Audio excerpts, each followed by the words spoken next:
Vocês têm visto aqui nos meus vídeos, principalmente na série Analisando Ativos, que eu falo bastante sobre contratos atípicos e contratos típicos. Principalmente quando eu analiso, chego na parte da análise do relatório gerencial. Olha só esses exemplos aqui. O HGRU, que tem 81% de contratos atípicos e 19% de contratos típicos. O HGLG, que tem 67% de típicos e 38% de atípicos, que são fundos da CSHG. O ALZR, com 100% de contratos atípicos. E o BTLG, com 45% de contratos atípicos e 55% de contratos típicos. Mas você sabe o que significam esses dois tipos de contrato? E ainda, você sabe avaliar qual é o melhor tipo de contrato para o cotista? Fica comigo até o final que eu vou te explicar em detalhes essas diferenças. Para quem ainda não me conhece, meu nome é Eric, eu sou entusiasta de fundos imobiliários, sou analista CNPI e aqui nesse canal você vai encontrar assuntos relacionados aos FIIs, a investimento de uma maneira geral e a sobre economia.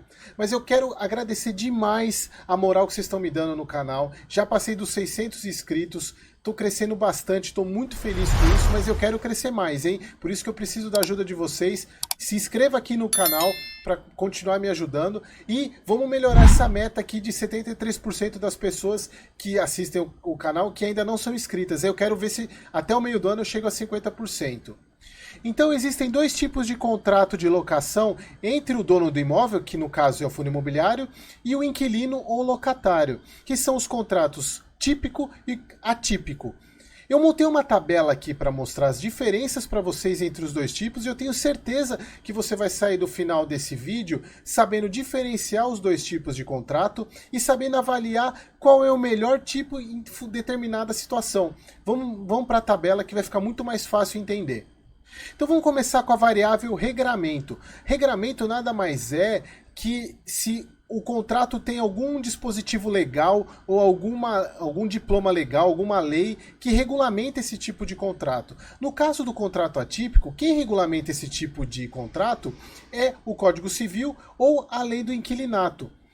Inclusive, esse é o modelo mais comum de locação que a gente tem no Brasil.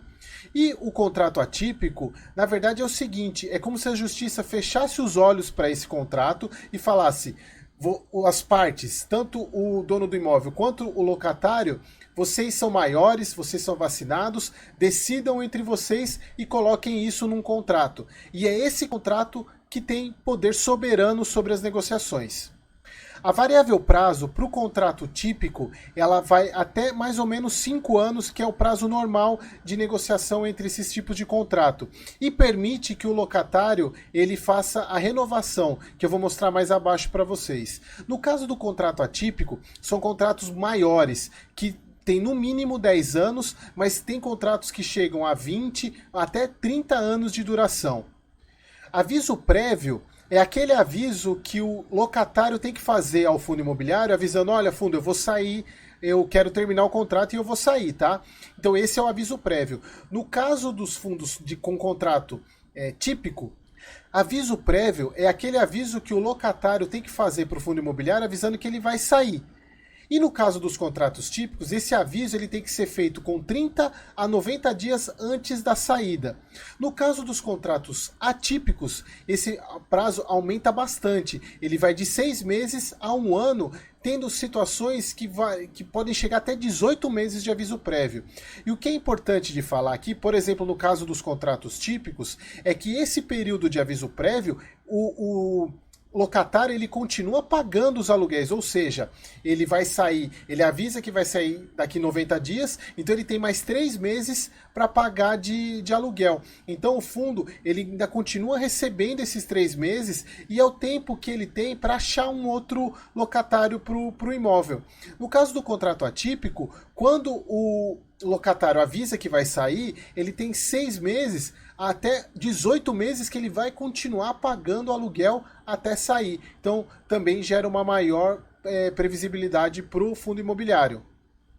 Além do aviso prévio, também o locatário que decide sair antes do final do contrato, ele tem que pagar uma multa.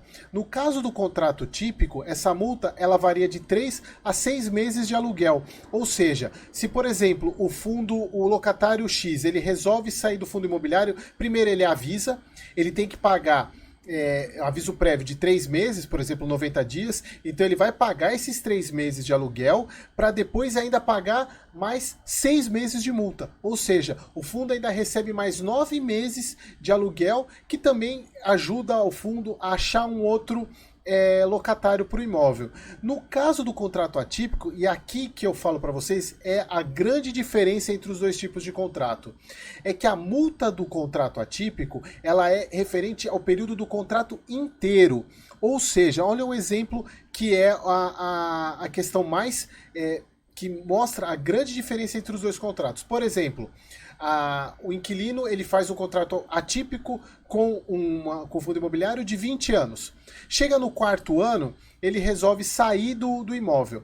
Olha só, então ele avisa o imóvel, ele vai ter que pagar mais de 6 meses, o aviso prévio, né? Ele vai ficar mais 6 meses a 1 ano no imóvel pagando aluguel, e depois ele ainda vai ter que pagar mais 16 anos de multa. Ou seja, lembra, ele fez um contrato de 20 anos e quis sair com 4, ou seja, ele ainda tem mais 16 anos de contrato para cumprir. Então, no caso dos contratos atípicos, é muito difícil ter a rescisão antes do prazo, exatamente porque a multa é pesadíssima. É praticamente um casamento entre o locatário e o dono do fundo imobiliário. Inclusive, se porventura o fundo resolver sair, certamente quem tomou essa decisão vai ser demitido, porque a multa é muito grande que tem que se pagar. A revisional, isso é um ato que acontece para reavaliar as condições do contrato de acordo com as condições de mercado. No caso dos contratos típicos, acontece normalmente a partir do 3º ano de contrato. Mas olha só que situação complicada. Vamos imaginar o seguinte: o contrato foi feito entre o locatário e o fundo imobiliário, onde o locatário iria pagar R$100 o metro quadrado do fundo imobiliário, do local aonde ele alugou. Passados 3 anos, a região se valorizou e foi para R$120 o metro quadrado. De quem é o interesse em sentar para fazer uma revisional do contrato? No caso, o fundo imobiliário. Por quê? Porque como o valor da área subiu na região, o metro quadrado subiu, é interessante para o fundo imobiliário sentar com o locatário para negociar, falar, olha, precisamos reajustar o nosso aluguel porque a região aqui ela melhorou muito. E isso normalmente dá ação judicial, porque não é interesse para o locatário mexer no contrato. Então, o que acontece? Quando não tem acordo comercial, que na verdade é o ideal que aconteça, que sejam acertados, cada um cede um pouquinho, tanto o fundo imobiliário cede, quanto o locatário cede um pouco, mas quando não tem acerto, tem que ir para a justiça. E aí chega na justiça, o juiz não entende patavina do negócio. Ele não entende do mercado imobiliário. O que ele faz? Ele marca uma perícia. E aí o perito vai lá, faz a avaliação no local e decide se o fundo imobiliário ou o locatário tem razão. E aí, a partir desse laudo, o juiz vai lá e valida se quem entrou com a ação para poder fazer o reajuste tem razão ou não. Tendo razão ou não, acerta o contrato e vida que segue. No caso dos contratos atípicos, como são negociações entre as duas partes, não tem justiça no meio, e os contratos são muito longos, ambas as partes abrem mão da revisional. Então o contrato ele é reajustado apenas pelo indexador, seja o IPCA, seja o IGPM ou seja o CDI, por exemplo. Então no caso de contratos atípicos não há revisional.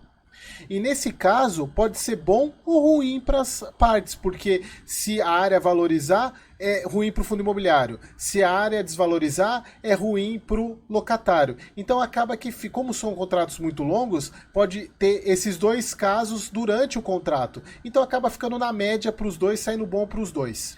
A renovatória. O que é renovatória? É a renovação do contrato.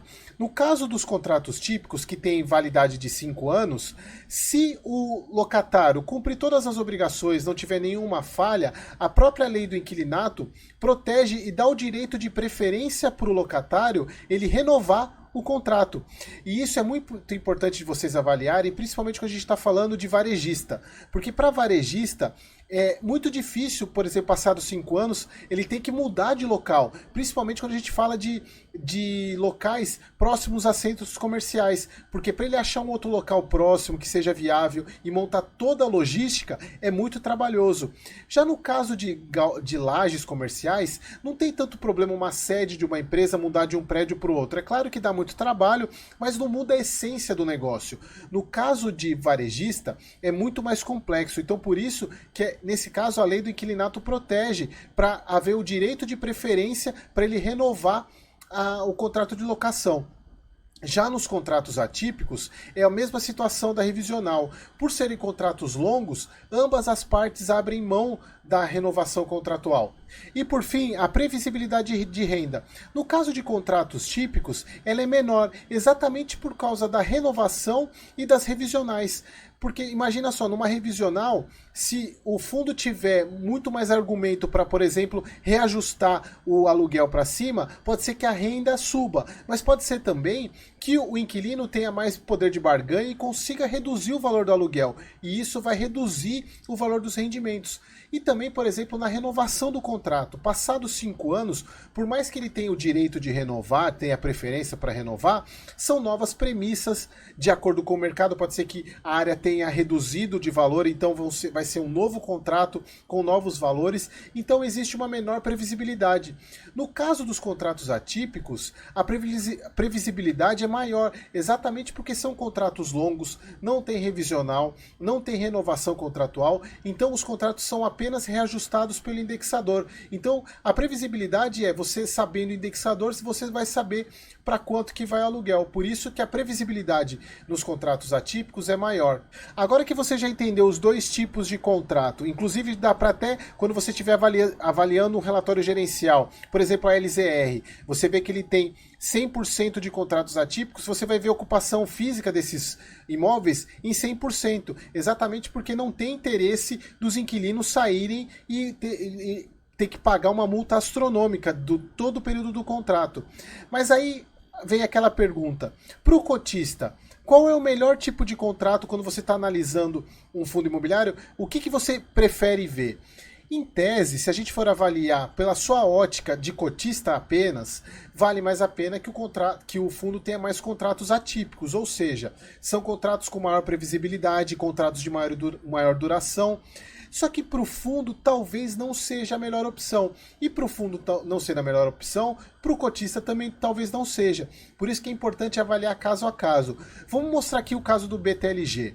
Olha só a disposição dos imóveis do BTLG. Ele tem maior parte dos imóveis na região central de São Paulo, a menos de 30 quilômetros da capital. E como vocês podem lembrar, ele tinha uma porcentagem de 55% típico e 45% atípico, ou seja, a maior parte dos contratos do BTLG são contratos típicos. Então, por que isso é importante para esse fundo? Como eu mostrei para vocês, a questão da localização, se a gente observa essa localização, é interessante para o fundo, como é uma localização mais próxima do centro de São Paulo, a tendência é que os imóveis da região se valorizem com o tempo, porque ela está próxima do centro comercial.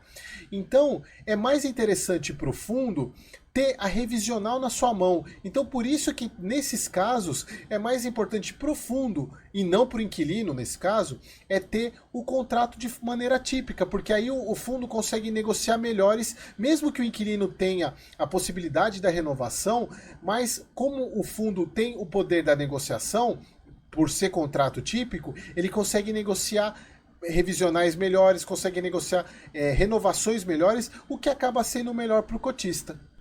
Por outro lado, quando o fundo tem imóveis mais na periferia ou tem imóveis que não estão tão próximos de centros comerciais, talvez valha a pena ter mais contratos atípicos. Por isso que é importante avaliar caso a caso, fundo a fundo, e aí você faz uma avaliação entre os tipos de contrato, os tipos de revisional, os meses, os períodos de revisional, os períodos de renovação, para você poder ter uma análise mais completa. E com isso eu espero que você saia desse vídeo sabendo o que são os contratos típicos, o que são os contratos atípicos e que agora você tenha mais subsídio para entender os fundos que você investe. Espero muito que você tenha gostado do vídeo e até o próximo. E não se esqueça de se inscrever clicando no botãozinho aqui embaixo, tá? Muito obrigado e até o próximo vídeo.